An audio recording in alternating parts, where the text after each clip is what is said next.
शेती करणारा जावई कुणालाच नको आहे, परंतु जगातील प्रत्येक सासऱ्याची अशी अपेक्षा आहे की जावयाला शेती ही असायलाच हवी. त्याला सरकारी नोकरी असेल तर तो दिसायला वागायला कसाही असून दे, सर्वप्रथम त्याला सिलेक्ट केलं जातं. त्याला खासगी नोकरी असेल तर कमीत कमी 1 लाख रुपये पगार असावा. जर त्याचा बिझनेस असेल तर तो स्टार्टअप नसावा.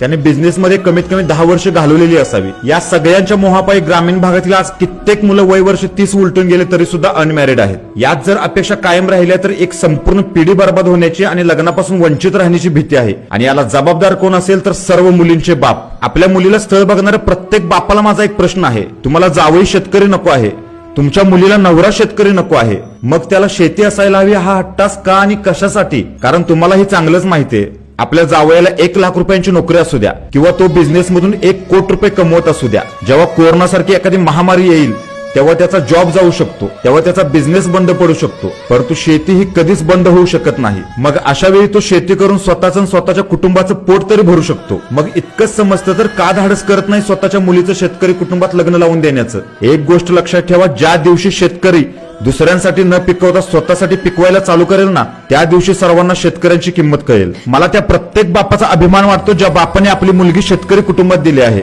मला त्या प्रत्येक ताईचं कौतुक करावं असं वाटतं जिने शेतकरी मुलासोबत लग्न केलं आहे. बघा, पटलं तर सर्वांनीच विचार करा या गोष्टीचा, नाहीतर एक पिढी बर्बाद करण्याचं पाप स्वतःच्या माती घेऊ नका.